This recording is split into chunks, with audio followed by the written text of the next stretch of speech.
Dean Martin's secrets revealed by his daughter. Dean Martin, born Dino Paul Crocetti, was considered one of the most popular entertainers of the 20th century. He was nicknamed the King of Cool. Martin's breakthrough in his career came through comedian Jerry Lewis. Together they were billed as Martin and Lewis. They performed in nightclubs and later had numerous appearances on radio and television and films. In 1965, Martin began hosting The Dean Martin Show, which featured Martin's singing and comedic talents. He was known for his relaxed, easygoing demeanor. Martin's love for music began showing as a teenager. He picked up the drums as a hobby and showed great potential. He dropped out of school when he was 15, because, according to Martin, he was smarter than his teachers. Martin had a number of careers before receiving his breakout opportunity. He bootlegged liquor, worked in a steel mill, served as a croupier at a speakeasy, was a blackjack dealer, and also worked as a welterweight boxer. At 15 years old, Martin gave himself the moniker, Kid Crochet. The prize-fighting in which he participated landed him with a broken nose, a scarred lip, broken knuckles, and a bruised body. At that point, Martin couldn't even afford boxer's tape to protect his hands. In the 1940s, Martin got an opportunity to sing for Cleveland bandleader Sammy Watkins. It was Watkins who suggested Martin should change his name to Dean Martin. Martin worked with Watkins for at least 3 years, and by this time he had started performing in New York. However, it was the 40s after all, and World War II finally caught up to him. He was drafted in the U.S. Army and discharged a little over a year later on account of a hernia. Before his draft arrived, Martin had tied the knot with Elizabeth, Betty, Ann McDonald. They were married for almost 8 years before separating. They share 4 children together. Martin's solo career took off soon after. In the 1950s and 1960s, he became friends with Frank Sinatra. The two began forming a close bond. Soon, Martin and Sinatra, along with Joey Bishop, Peter Lawford, and Sammy Davis Jr., formed the Rat Pack. It was inspired by an earlier group of social friends, the Holmby Hills Rat Pack, which centered around Humphrey Bogart and Lauren Bacall. Sinatra was also part of this earlier group. Martin, Sinatra, Bishop, Lawford, and Davis Jr. referred to themselves as the Summit or the Clan and never as the Rat Pack. However, this remained their identity in pop culture. This group of men produced films together, formed a part of the biggest Hollywood social scene, and were politically influential. This was in part due to Lawford's marriage to John F. Kennedy's daughter, Patricia Kennedy. The Rat Pack grew immensely popular, particularly in Las Vegas. Wealthy gamblers made their way to Vegas only to watch the Rat Pack.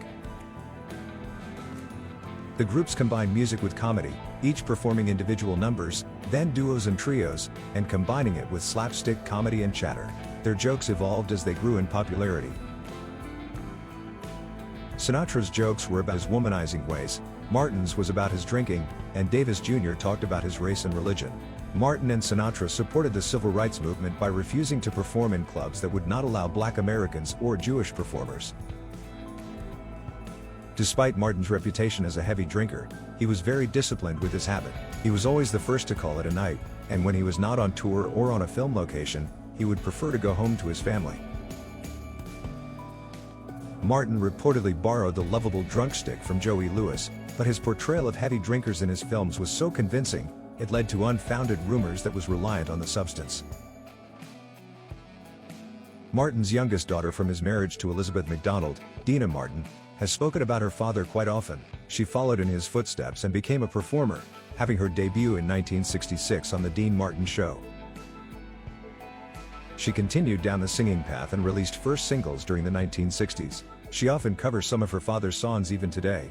After Martin's demise, Deanna and her husband worked hard to encourage the state of Ohio to recognize her father's achievements. Deanna performs her father's songs in art centers, blues clubs, jazz clubs, and festivals. She also performs songs by the rest of the members of the Rat Pack, whom she affectionately calls Uncle. Deanna speaks about her life in her book Memories Are Made of This, Dean Martin Through His Daughter's Eyes. In the book she covers topics like her childhood, what it was like to grow up with a father who was a public figure, and how he managed his busy career and his personal life. She also talks about growing up around Marilyn Monroe, Elvis Presley, and the Beatles. Deanna also opens up about the abrupt and tragic end of her half-brother's life. Dean Paul Martin was born to Dean Martin and his second wife, Jean Bieger. Dean Paul was the fifth child out of the 8 children Martin had. As a child, Dean Paul was encouraged to try out singing as a hobby and a possible career. At age 13, he joined Desi Arnaz Jr. and Billy Hinshaw in the pop group Dino, Desi, and Billy. They had a few minor hits in the 60s, like I'm a Fool and Not the Lovin' Kind. During his late teens, Dean Paul became a successful tennis player and an actor. Dean Paul was an avid pilot. He obtained his license at the age of 16 and became an officer in the California Air National Guard in 1980. He entered active duty as an officer in training in the U.S. Air Force. His talent in piloting a plane soon earned him the lieutenant title, and he completed pilot training at Columbus AFB in Mississippi. Tragically, in 1987, when Dean Paul set out on a training mission from March AFB, his plane crashed during a snowstorm. The collision ended his life and the life of his fellow officer, Captain Ramon Ortiz. Dean Paul was 35 years old at the time. Dean Martin, after a long life and successful career, met his demise in 1995. He was 78 years old at the time. Martin had been diagnosed with lung cancer just 2 years prior, but he refused treatment and surgery. It eventually led to acute respiratory failure and he passed away on Christmas Day, 1995. The lights of the Las Vegas Strip were dimmed in his honor. Martin's epitaph reads, "Everybody loves somebody sometime," the first line of signature song.